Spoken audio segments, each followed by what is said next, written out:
When Marissa Clark was fired, it wasn't done discreetly or professionally, it was humiliating and public, a calculated performance staged by her boss Gregory Shaw in front of the entire marketing department at Western and Hall. As the staff gathered in the main office for a routine Monday morning briefing, Gregory interrupted with a sharp tone, stating that effective immediately, Marissa was no longer with the company. He didn't give her a moment to process, didn't allow her the dignity of quietly packing her things or saying goodbye to her colleagues. "Pack it later," he snapped, not even looking her in the eye. "Your desk needs to be cleared by noon. You're a distraction." Nervous chuckles echoed faintly, mixed with awkward silence and the kind of pitying stares that made the situation even more unbearable. Everyone present knew what had really happened. Marissa was being scapegoated for a failed campaign, one that had fallen apart due to poor executive decisions, not her own. She had poured weeks of strategy, creativity, and research into that project, only to have it stolen, altered, and then ruined by Gregory himself. Frozen in disbelief, her cheeks burning with embarrassment, she stood in silence, trying to hold herself together as years of hard work dissolved in a single moment. As she turned to leave, defeated and discarded, Mr. Ellis, the aging janitor, with a ring of keys so heavy it jangled like armor, walked by. He didn't speak much, but today he paused beside her and handed her a small, worn brass key, whispering only, "It's time." Without further explanation, he walked away, leaving her confused but curious. That key led her to a forgotten storage room on the 12th floor of the building, a floor that had mostly been shut down after a round of corporate downsizing.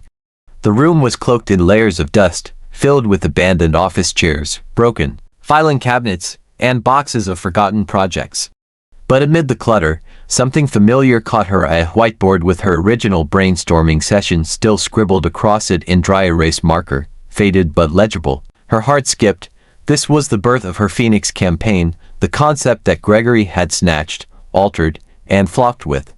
Digging deeper into the boxes, she found her original notebooks, hand-drawn wireframes, mind maps, even voice recordings on an old company tablet she had assumed was lost. There it all was, tangible proof of her creativity and authorship. She hadn't just been unfairly fired, she had been betrayed, robbed of her work, and discarded like trash. That moment in the dusty room became the spark she needed. Over the next 6 months, Marissa poured everything she had into building something new. She used her small severance, maxed out 3 credit cards, sold personal belongings, and even cashed in a modest investment her grandmother had left her. She rented a tiny shared workspace and built her dream company from scratch, Phoenix Rising Media. She reworked her original campaign, polished it, expanded it, and used it to pitch to the same clients who had walked away from Western and Hall after Gregory's disaster. Within weeks, she signed 3 major accounts, then 2 more. With her strategy-driven, authentic storytelling and bold creative approach, her firm began attracting national attention. But she wasn't done. With growing profits and smart reinvestment, Marissa quietly acquired Western and Hall's top rival. That alone shook the industry, but she didn't stop there. Months later, she orchestrated a bold takeover and bought Western and Hall itself. The press called it one of the most unexpected power moves of the year. When she walked into her old office building, this time wearing a sharply tailored gray suit and heels that announced her presence with every step, staff whispered. She made her way to Gregory's office. He looked up, stunned. "Marissa," he said, blinking as if he were seeing a ghost. She didn't flinch. "It's Miss Clark," she replied smoothly. "CEO of Vanguard Phoenix Group. You're relieved of your duties, effective immediately." He chuckled, assuming it was some kind of joke until he saw the signed acquisition papers. The blood drained from his face. "Security will escort you out," she added coolly, nodding toward the 2 guards who appeared in the doorway. "Feel free to pack later. Your desk needs to be cleared by noon." The echo of her heels as she turned and walked out was poetic justice, mirroring the very sound of his smug laughter the day he humiliated her. That evening, long after the building was empty, she returned to the 12th floor. The storage room was still there, untouched. And inside, as if waiting for her, was Mr. Ellis, still mopping, still quiet. She held up the brass key. "I kept it," she said softly. He smiled, the corners of his eyes crinkling.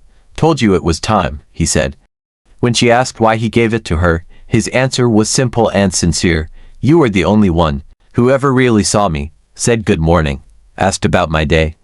People like you kind, genuine, they don't stay down for long. She hugged him tightly, overwhelmed with gratitude and triumph. From being dismissed like she didn't matter to building a media empire from the ashes of betrayal, Marissa Clark didn't just reclaim her power, she redefined it.